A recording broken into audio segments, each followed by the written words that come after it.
What's up, everyone? Welcome back to another episode of Kevin Prolix TV. And what do I got one for you? I left him after 5 years, but the end of our stride was worse than I imagined. All right, here we go. We have been together for 5 years and have lived together for 2. He is 10 years older than me. A year ago, January 24, I started to talk to him about marriage. Since day one, I told him I wanted to get married, and he agreed. But we also wanted to get to know each other, live together, etc. At first, he seemed unsure, but over time, we started to talk about future, our kids, our house. In September 24, he proposed with no ring, but promised he would surprise me with one. He wanted to set up the date not too long after the proposal. We would get married by spring 25. We even had the date set out for City Hall. 2 weeks later, all the beautiful words turned out to be lies. He told me I must have put alcohol or drugs in his coffee because he couldn't believe he proposed. He canceled everything. No one knew but us. He waited for the ring and a photo shoot to surprise our family and friends. I was numb. I couldn't even say what I felt. I felt dead inside. Then I started to get extremely depressed and had to level up my antidepressant doses. He began to treat me like shit, and when I started telling my friends about it, they all said to me that they never liked him, and amongst all that, everything he was making was psychological and emotional abuse. But I don't even want to talk about this part, and I can't believe how much he could manipulate me. His parents once told me that I deserve better, and he got furious and made them look crazy. I see it now. They were trying to warn me. I started telling my friends everything. One of the things he said was that my prime years were way gone. I'm 26 and he's 36. He convinced me to stay and try. Staying in relationships have ups and downs, and that he wanted to marry me. I just had to wait a little longer. But any judgment, I knew I was stupid. Before any judgment, I knew I was stupid, but my mental health was terrible. I couldn't eat or sleep properly, and I was miserable. Around Christmas, he started to act very angry and heated and hated me for beginning to have boundaries. He started saying he couldn't recognize me anymore and that I was combative and a woke feminist. I started saying that my depression and panic attacks made me ugly. One day, he wouldn't touch me. The day after, he would promise me the world and be the nicest man ever. Love bombing me. The day after, he wouldn't even look at me in the face. Fast forward to my birthday party and celebration with all my friends. He's charming in front of others, but the same morning, he told me that I would never fight anybody if I left him. Said my friends were not accurate. The day after, he left work early and accidentally butt called me. The motherfucker was on a date. I heard him saying that he enjoyed these months having a physical adventure with her and asked her to kiss him. I recorded everything for 20 minutes. When he finally got his phone from his pocket, my face was on FaceTime. I started screaming. The girl was shocked. She didn't know he had a girlfriend. He then told me he always knew he didn't want to marry me, but he just stayed around. He said he didn't feel bad or any remorse. It was my fault because last year I started talking too much about marriage and he pulled away. What the F? The same day I moved out, my amazing friends helped me. I told his parents and everyone about him cheating and my fucking birthday. He was happy I left. His parents told me they prayed for this to happen. They know their son. All his friends told me he didn't deserve me. I'm numb again. My family and friends are making me feel like the most critical person in the world. I wondered for years why he didn't want to marry me. Now I give thanks for that never happened.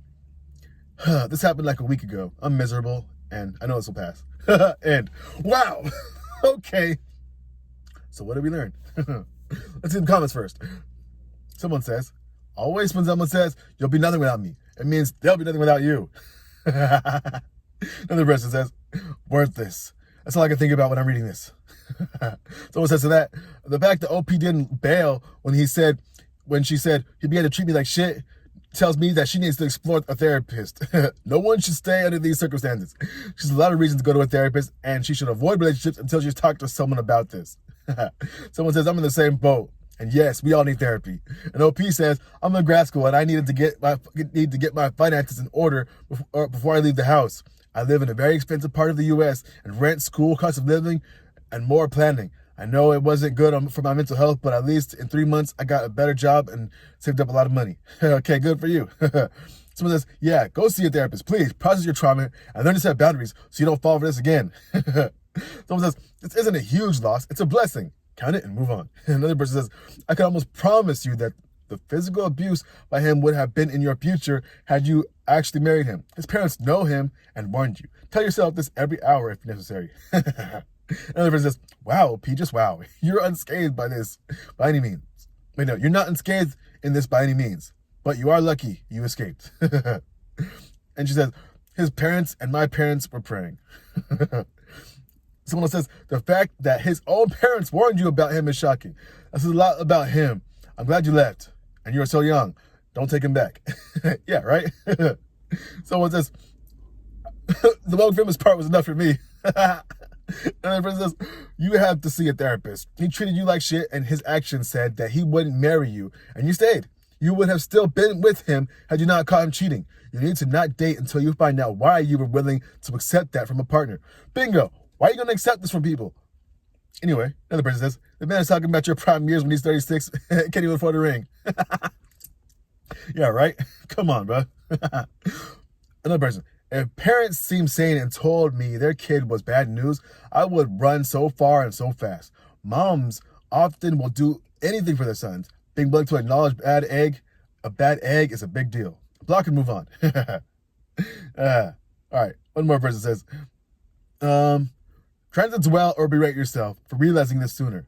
Take this as a lesson. It's probably provided you further clarification on what you want. Also, don't stay too long without dating. Don't stay too long without dating. You won't feel like it in the beginning, but force yourself. I don't know about that one, buddy. Get new hobbies. Surround yourself with loving friends and family, people who support you. Don't waste any more time or energy looking back or thinking about him. Stay busy. OP says, thank you. Hey, yo, I'm going to stop there. Maybe she shouldn't date. Maybe she should go to a therapist and figure out why she accepted what she did. Obviously, this guy probably breadcrumbed her along and then strung her out, pulled the rug out from under her. What did she learn? She learned to probably set some more clear boundaries, have a timetable for when she wants things to happen, and when things don't pan out, maybe ejectocito. Another thing, why are you going to stay with someone who shows you who they are?